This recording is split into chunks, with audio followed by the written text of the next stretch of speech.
Olá, sétimo ano. A aula de hoje, como nós já havíamos combinado, vai ser sobre a correção da prova de vocês. Então, eu vou estar mostrando na apostila de vocês onde estão as respostas corretas e vou estar contando também a nota que cada aluno tirou, tá?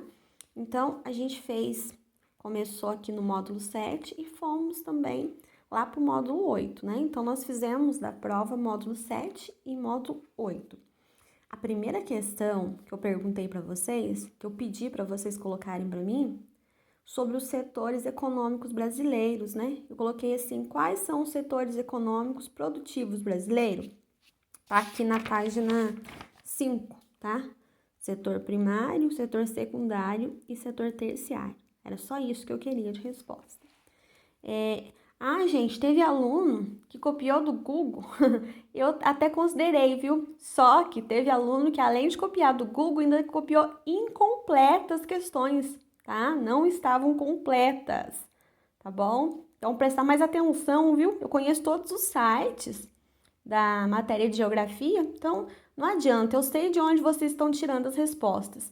Então, teve aluno que, além de copiar, ainda copiou errado lá do Google, lá dos sites que pesquisaram. Mas, enfim, vamos continuar.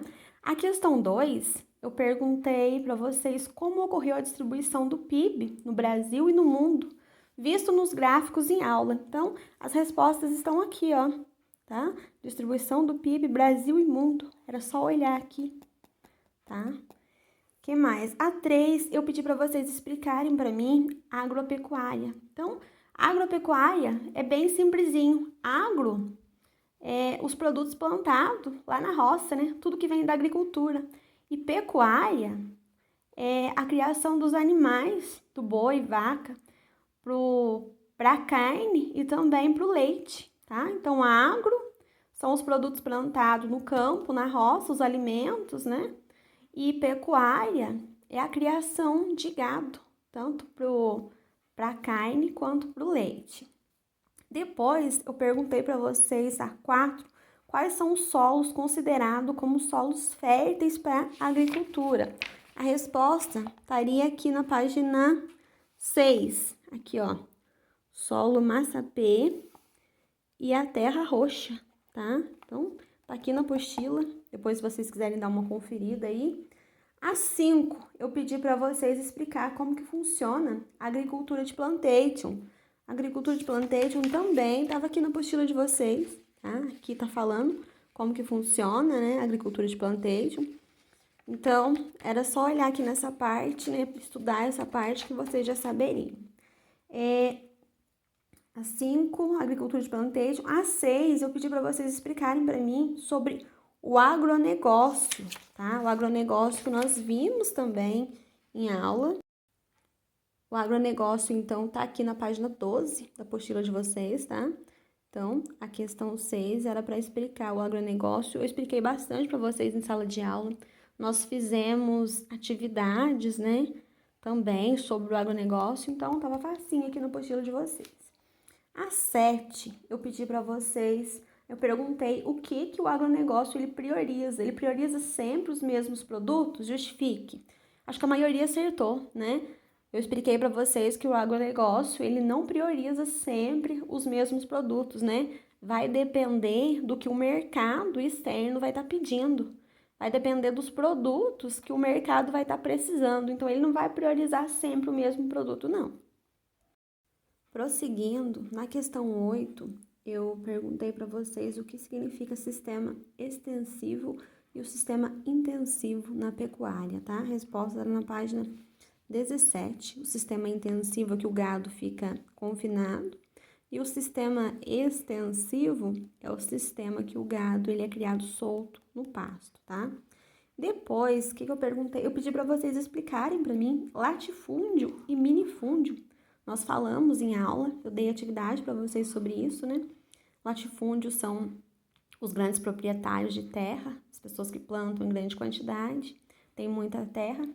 E minifúndios são os pequenos produtores, né? Que possuem pouca terra e plantam em menos quantidade, às vezes só para a subsistência mesmo, só para o sustento próprio. Então, latifúndio são os grandes produtores, no caso, são as pessoas que possuem bastante terra para agricultura, para ser usado na renda, né? E minifúndio são os pequenos produtores que plantam menos e possuem menos terra, muitas vezes é mais para o sustento. Depois, o que eu pedi para vocês fazerem para mim? Eu perguntei na 10, de acordo com a pecuária brasileira, quais são os maiores rebanhos encontrados no Brasil? Tá aqui, ó, tá? Pecuária, aqui no mapinha tá os rebanhos, tá? Era só olhar aqui, nós fizemos também atividade, vocês têm no caderno de vocês, nós fizemos a atividade da página 16, tá? Era só estudar que vocês saberiam. A maioria acho que acertou também. Teve aluno que colocou um só, tá? Eu considerei metade. Então, de acordo com a pecuária, quais são os maiores rebanhos encontrados no Brasil? Os maiores rebanhos encontrados no Brasil são galináceos e bovinos. Então, esses são os dois maiores rebanhos encontrados no Brasil, bovinos e galináceos.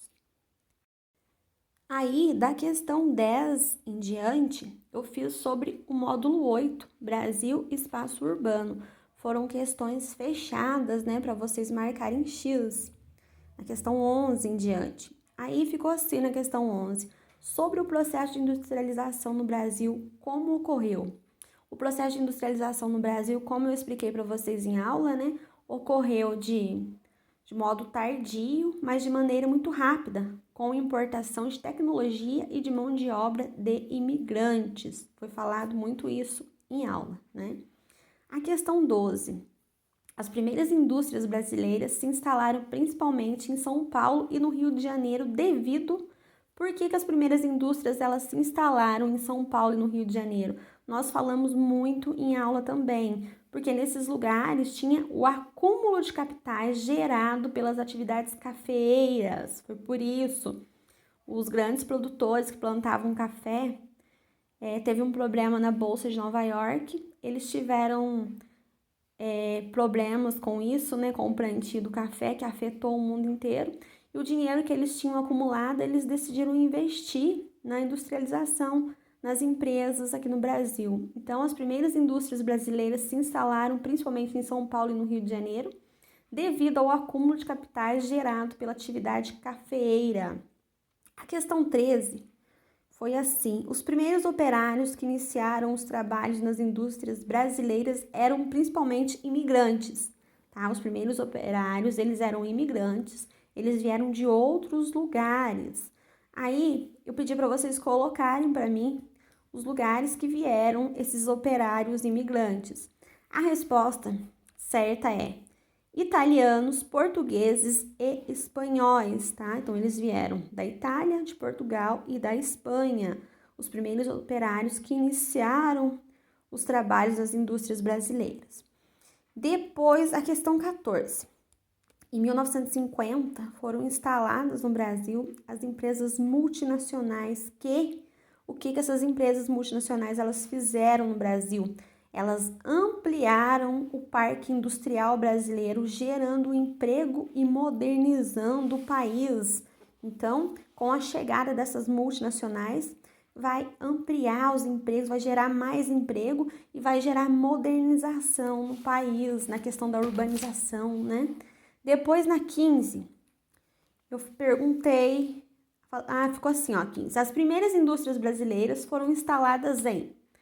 Essa aqui, gente, estava facílimo, né? Uma questão praticamente estava contando a outra. Teve uma questão que vocês fizeram lá atrás que praticamente estava contando a resposta dessa, né? Em quais lugares foram instaladas as primeiras indústrias brasileiras? Resposta correta: São Paulo e Rio de Janeiro. E teve aluno que errou ainda. Meu Deus do céu! Não prestou atenção na aula, com certeza. Então, as primeiras indústrias brasileiras foram instaladas no estado de São Paulo e no Rio de Janeiro. Questão 16. De modo geral, as indústrias elas podem ser divididas em aquela divisão que nós vimos lá, né? Das indústrias. Como que ocorre essa divisão? Ela pode ser dividida em indústria extrativas e indústria de transformação. Nós estudamos certinho como que funciona a indústria extrativa e como que funciona a indústria de transformação, tá? Então, as indústrias podem ser divididas de duas formas, extrativas e de transformação. Questão 17. Sobre as cidades, podemos dizer que são. Sobre as cidades que nós estudamos, né? Nós estudamos o tema cidades. Nós podemos dizer que elas são de que forma? As cidades, gente, elas possuem muitas características que as diferenciam, como concentração populacional e atividade econômica. Essa é a questão certa. Então, as cidades, elas não são iguais, elas possuem características diferentes uma das outras. Aí eu citei como exemplo a concentração populacional, que uma cidade tem mais habitantes do que a outra, e as atividades econômicas são diferentes, né? Tem cidades que trabalham mais com a questão das indústrias e tem cidade que trabalha mais com a atividade rural. Então, a resposta certa seria a letra D. As cidades possuem muitas características que as diferenciam, como concentração populacional e atividades econômicas. Questão 18. A integração entre o espaço rural e o espaço urbano ocorre da seguinte forma: urbano, maquinários e tecnologia; rural, alimentos e recursos naturais. Então, a integração entre o urbano e o rural acontece da seguinte forma. Questão correta, letra B. Urbano, maquinários e tecnologia. E lá no rural, os alimentos e os recursos naturais. Questão 19. Sobre o movimento êxodo rural. Falei muito com vocês em aula sobre o êxodo rural. Sobre o movimento êxodo rural, o que foi esse movimento? Resposta correta, foi a saída da população do campo em direção às cidades. Então, o êxodo rural foi a saída da população do campo em direção às cidades, as pessoas que saíram do campo e foram buscar serviço, buscar outro tipo de serviço na cidade. Então, guardem aí, tá? Êxodo rural, saída da população do campo em direção à cidade. A 20ª questão, a última, né? Tá falando da seguinte forma: o crescimento horizontal de cidade que se une formando uma extensa área urbana, damos o nome de... Qual o nome que nós damos ao crescimento horizontal de cidade que se une formando uma extensa área urbana? Nós damos o nome de conurbação, tá? Então, nós estudamos isso também em aula, estudamos bem recente, né, essa parte. Então, a 20, a resposta correta seria a letra A, conurbação. Mas, assim, eu fiquei bastante satisfeita com os resultados de vocês, tá? Ninguém perdeu média. Então, as notas foram boas. Da próxima vez, tá, que forem pesquisar no Google, copiar a resposta inteira, tá? Não copiar só metade, não. Não estou dizendo que foram todos os alunos que fizeram isso, mas um ou outro fez, tá? Porque eu conheço todos os sites e eu olhei as respostas. Então, gente, mesmo quem copiou, eu considerei. Quem copiou metade está incompleta, eu considerei metade. Então, mesmo assim, eu ainda considerei. Mas eu mostrei para vocês que as respostas estavam todas na apostila. Foram todas questões tiradas da apostila. Agora, eu vou passar a nota de cada um de vocês, a quantidade que cada um tirou.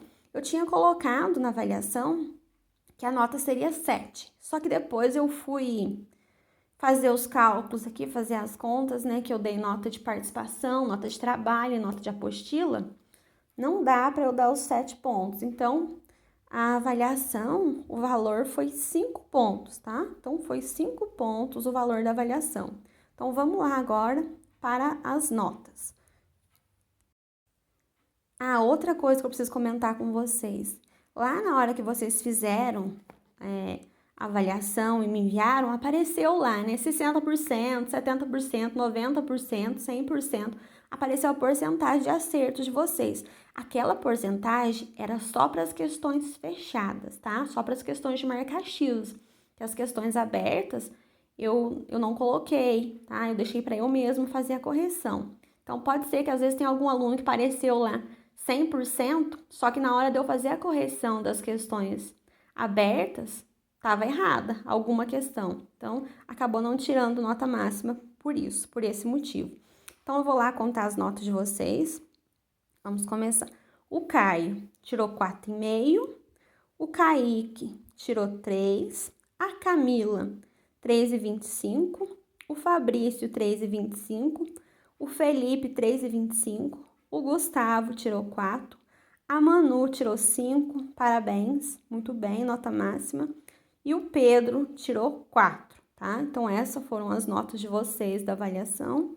Ninguém perdeu média, as notas foram ótimas. As maiores foram do Caio, 4,5, e da Manu, 5, tá? Então, essas foram as notas. Agora, eu vou estar fechando no final de semana também as notas de vocês de participação. Deixei 2 pontos para os alunos que participam da aula, 5 pontos para os trabalhos, e depois eu tenho que olhar as apostilas de vocês para ver como que tá, para acabar de fechar as notas. Mas em questão a avaliação, eu achei que foi um resultado muito satisfatório, viu? Porque ninguém perdeu média, como eu já disse. Agora, repetindo, gente, qualquer dúvida, tá? É só perguntar, tô aqui para esclarecer mesmo para vocês, e beijinhos e até mais.